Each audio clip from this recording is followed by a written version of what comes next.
आज फरीदाबाद के एनआईटी में जन संवाद होगा। कैबिनेट मंत्री मूलचंद शर्मा जनसंवाद करेंगे। सुबह 11:30 बजे से जनसंवाद शुरू होगा। खेड़ी, गुजरान, नेकपुर, फतेहपुर, तगा, थौज और सिरोही में कार्यक्रम होगा। तो फरीदाबाद के एनआईटी में आज जनसंवाद का कार्यक्रम रखा गया है, जिसे कैबिनेट मंत्री मूलचंद शर्मा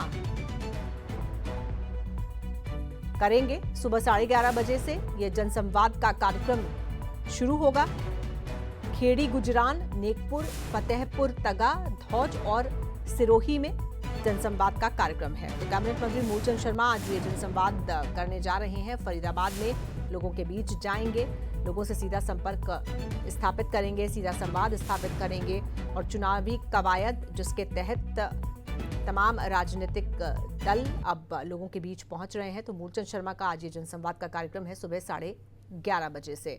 और आइए सीधे रुख करेंगे अपने संवाददाता दीपक गौतम का। दीपक, क्या तैयारियां हैं इस कार्यक्रम की और किस तरह से ये कार्यक्रम रहेगा आज? देखिए, बिल्कुल पहला कार्यक्रम जो है 11:30 बजे शुरू होना है और जो अंतिम कार्यक्रम है वो 5 बजे शुरू होना है। इसका मतलब ये है कि पूरा दिन आज जनसंवाद के नाम अलग अलग इलाकों में, एनआईटी विधानसभा के अलग अलग इलाकों में ये जनसंवाद होना है। और इस जनसंवाद में कैबिनेट मंत्री मूलचंद शर्मा चूंकि इसकी अध्यक्षता कर रहे हैं वो मौजूद रहेंगे, भारतीय जनता पार्टी के जिलाध्यक्ष मौजूद रहेंगे और इसके अलावा तमाम जो आला अधिकारी हैं प्रशासन के वो मौजूद रहेंगे। जनसंवाद में आमतौर पर जिस तरह की स्थिति हमने देखी है वो रहती है कि चूंकि केंद्र सरकार के 9 साल पूरे हो चुके हैं, हरियाणा सरकार के 8.5 साल पूरे हो चुके हैं, तो सबसे पहले तो अपनी उपलब्धियां गिनाई जाती हैं कि हमने कौन कौन से काम किए हैं, किन किन कामों से लोगों का फ़ायदा हुआ है, कौन कौन सी योजनाएं ऐसी थीं जिनका फ़ायदा लोगों को मिलता नज़र आया है। हमने देखा कि लगातार होता यह है कि जिस इलाके में मंत्री जाते हैं वहाँ के लिए बाकायदा तैयारी पूरी होती है, पता होता है कि किस सरकारी योजनाओं का लाभ लोगों को मिला है, कौन सी चिरायु योजना के कितने लोगों के कार्ड बने हैं, इसी तरीके से बीपीएल के कार्ड कितने लोगों के बने हैं, इसी तरह से बिना पर्ची बिना खर्ची जिसका दावा बहुत जोरों शोरों से होता जाता है। बड़ी उपलब्धि सरकार की जो है कि बिना पैसे दिए हुए लोगों की नौकरी लगी, तो नौकरियां किन किन लोगों के उस इलाके में लगी है उसका डेटा पास में मौजूद रहता है। इसी तरह से सरकार की जो तमाम योजनाएं हैं उनका डाटा लेकर पहुंचते हैं। इससे पहले ये कार्यक्रम मुख्यमंत्री किया करते थे और मुख्यमंत्री ने जब इसका रेस्पॉन्स देखा इस कार्यक्रम का, उसके बाद मंत्रियों की ड्यूटी लगाई गई और कैबिनेट मंत्री मूलचंद शर्मा ने इससे पहले पृथला विधानसभा में ये जनसंवाद किया।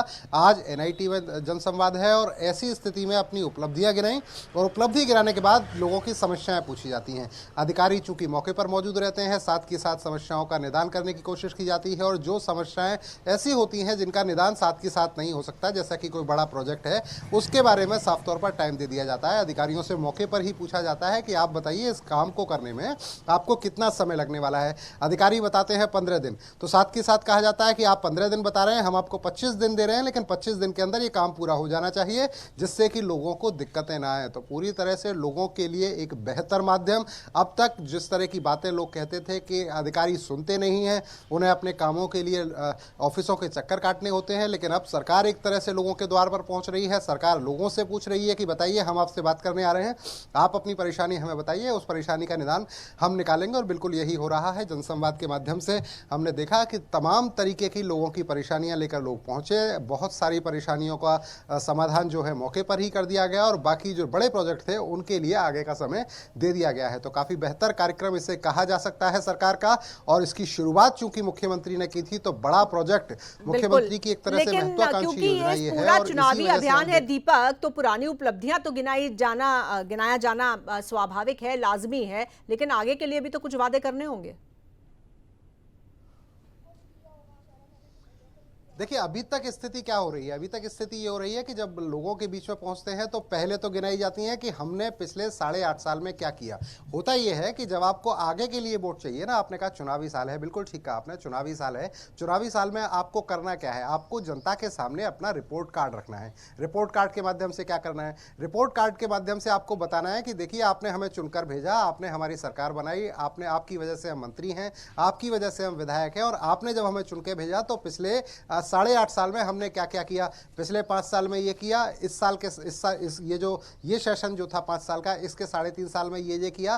तो पहले तो आप बताएंगे कि हमने ये कर दिया है, उसके बाद आप लोगों से पूछते हैं कि अब आप बताइए आपकी परेशानी क्या है, आप क्या चाहते हैं।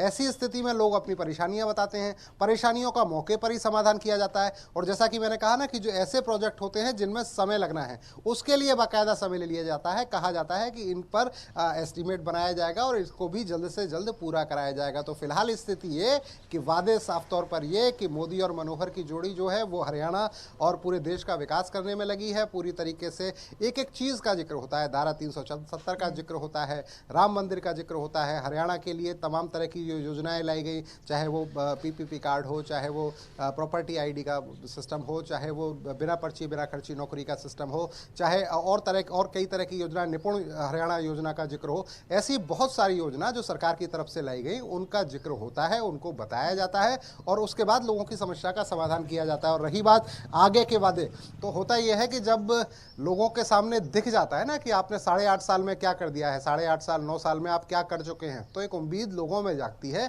और ये वो उम्मीद जगाने की कोशिश है कि उम्मीद अगर जगेगी, ये नजर आएगा कि इतने कम पीरियड में, मतलब 8.5 साल के पीरियड में अगर इतना काम किया है तो आने वाले समय में भी और काम होगा, इससे ज्यादा बेहतर काम होगा। और यही उम्मीद भी यही है। और अभी वक्त भी है पार्टियों के पास और नेताओं के पास कि वो जनता के बीच में जाएं और उनकी नब्ज टटोलें, उनका मूड भांपें और उनको कन्विंस करें।